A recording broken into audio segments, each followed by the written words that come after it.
Hey guys, Centro6 here, and welcome to the very first episode of Questlog, a hopefully long running video journal series, recorded right out of my bedroom here in Miami Beach, Florida, where I give out my own opinions on various matters, including gaming, movies, TV shows, and the works.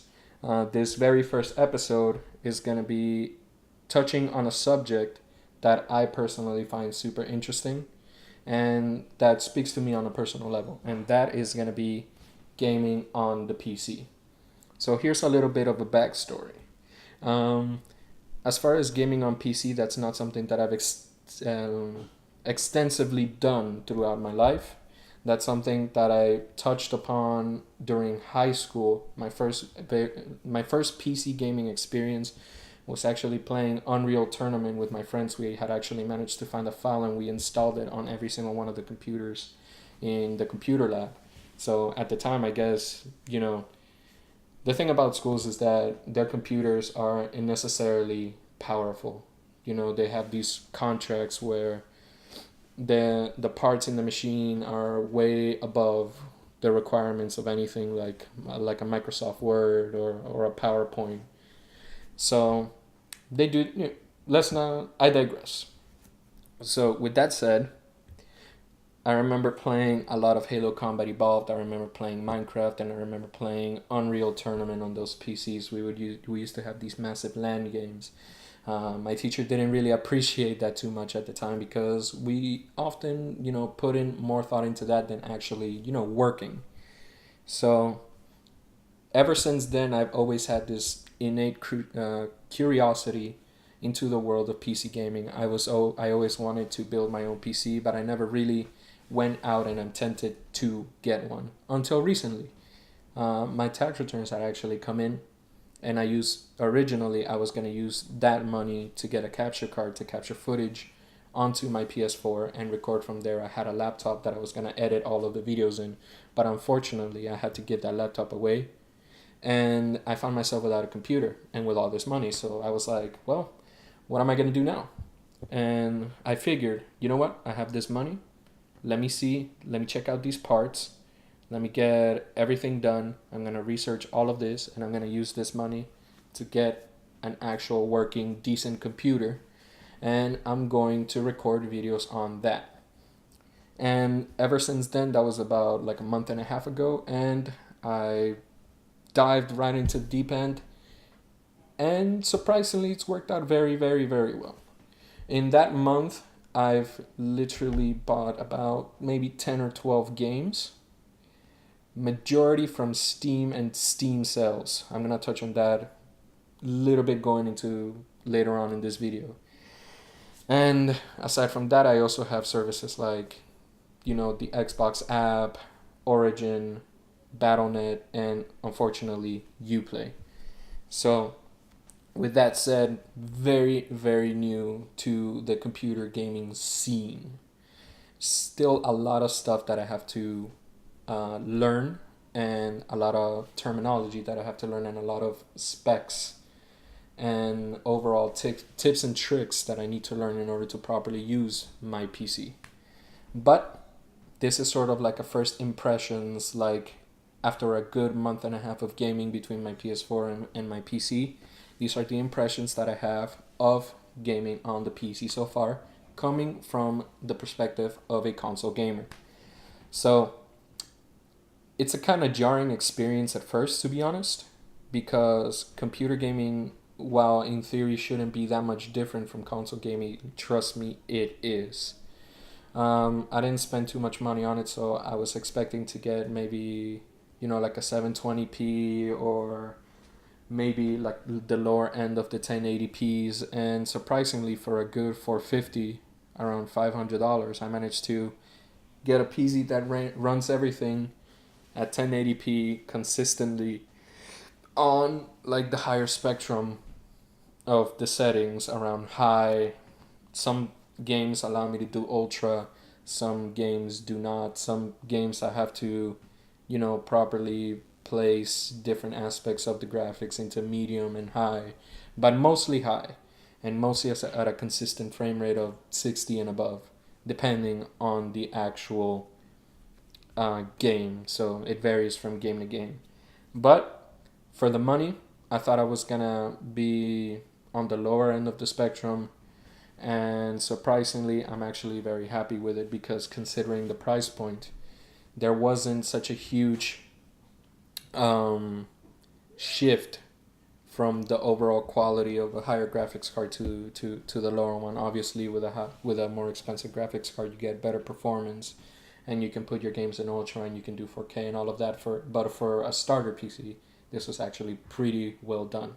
And the majority of these games, while I have played them in other consoles, like the Bioshock series, I played it on Xbox, on one of my friends' Xboxes, playing over at a friend's house. And this on PC actually looks a lot better from what I remember, and a lot better from what you can find on YouTube of a lot of these series. And I was like, that is crazy. Games from like 8, 9 years ago still look just as good as the games today do on console. And I feel that was like a jarring experience. I was like, well, this doesn't make any sense. Far Cry 3 it got released in 2013, I believe, and that's a good 4 years ago. And it looks just as good as Battlefield 1 does on my PS4. And I think that's crazy. As far as gameplay, the keyboard and the mouse have been a revelation, especially for shooters and tactical RPG genres. Like games like Diablo or games like Far Cry 3, like I mentioned before, Bioshock, Metro Last Light, even Overwatch. The mouse is by far the best way to control a first person shooter, hands down. I see why people support it so wildly. Aside from that, there have been a few bumps in the road here and there. First of all, kind of killing my wallet here. Steam sales. They are a lot better than I expected them to be. They are too good. And the sales happen often, and more often than not happen for no reason. Like, I bought the entire Bioshock collection for like $6. And guess what? What was the occasion? It was a midweek sale. A midweek sale. That's crazy. So with that said, prices pile up here and there, and you end up with no money at the end of the week in your bank account. Gotta practice that impulse control. Gotta practice budgeting. Not really the greatest at that at the moment. But with that said, the gaming experience on the PC is by far the most immaculate and the best that you can get out of any gaming system in the world. Mostly because it works with everything. It works with my controller, it works with my PS4 controller, it works with my Xbox One controller, it works with the mouse and keyboard. I can get it to run on like anything. I can properly adjust the graphics myself so it runs better. There's just so much customizability when it comes to computer gaming that is ridiculous. This is the stuff that you don't find on consoles. Aside from that, actually getting to customize my PC and make it my own was an experience all unto itself. When you buy a PlayStation 4, you find yourself customizing the UI and stuff like that to make it more personalized towards yourself. With this, it takes it to another level because a lot of PC gamers, the majority of them, in my opinion, they prefer to build their own PCs. And with that said, there's just, a magical feeling you get when you actually pick out all the parts and you get it to look the way you want it to look. And you pick out all the parts yourself and you build it yourself, and it truly makes it yours. You get personified with it, and you identify with it because it's yours. You made it. And there's nothing more magical or more personal than that, than actually, building your own piece of machinery that you're going to use extensively for a while. And as far as gaming itself, like I said, it's immaculate. There's just all sorts of control schemes, all sorts of settings, all sorts of... It runs old games like magic. Old games pretty much live forever on PC. And I am enjoying it so far. A month and a half into the PC gaming, proper PC gaming, I am blown away by how much better it is, and how well it runs compared to like a PS3 or a PS4 that I'm so dear to and so loyal to. And looking into the future, I can definitely see myself upgrading my PC overall, buying new parts for it as new games come out that require different settings and require different specs on your on the computer. And that's pretty much it. If you haven't tried it yet, I recommend that you try to save up the money. You can buy it piece by piece, or you find a way to make it work, because if you, especially if you're a fan of games, this is something that you have to experience at some point in your lifetime, because it is something unique and unlike anything else. As far as console gaming, like I said, I'm primarily a console gamer. I love my PlayStation, I love my Nintendo, and it just doesn't compare. It's different but very similar at the same time, because when you're on a console, you either lean towards Xbox or PlayStation, and more often than not the argument is more, okay, are you comfortable with this controller or this controller. With PC, is a completely different animal and a completely different experience, and you have some of the most supportive communities in the world, as well as some of the most rabid, angry communities in the world. The same way you have the Xbox PlayStation rivalry and hatred, you have the AMD Intel rabid and just animosity towards one another. But that'll be a subject for another video. Right now, this is pretty much a first impressions video as far as PC gaming goes, and like I said, if you haven't done it yet, try to get it done as soon as possible, because it is the best way to game, hands down. I still play on my PS4, and I will still use it for a certain type of game or certain exclusives that I can't get on my PC.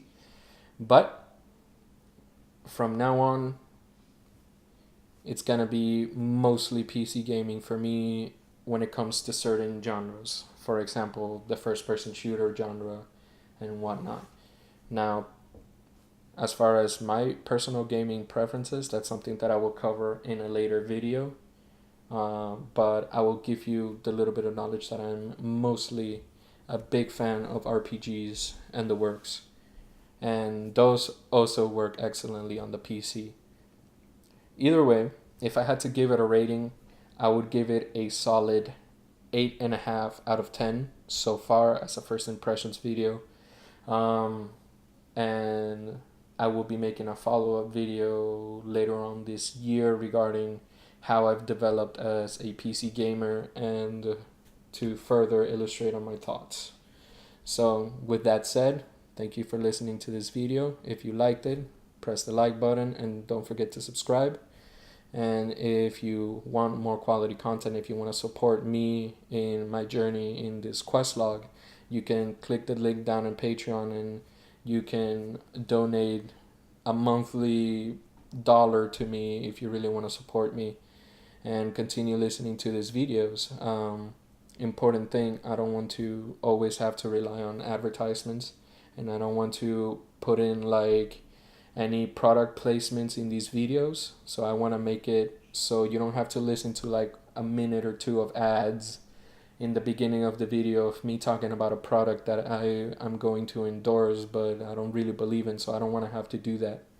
And eventually, as the channel grows, we'll get rid of the Patreon and all of that. But if you, like I said, if you like the content, please make sure you like and you show your support. And if you find it in your heart to support me a little bit further, you can donate to my Patreon, and we'll see you around. I can't wait to have a conversation with you guys. In the comments, please leave me your experiences, your first experiences gaming on PC, what you think of the several stores, what are your favorite type of games. Write it down in the comments below, and I will try to answer as many of your questions as possible, and I will try to create a community in which we can support each other and talk to each other at the end of the day. And there we have it. This has been the very first episode of Questlog, and see you guys around. Peace.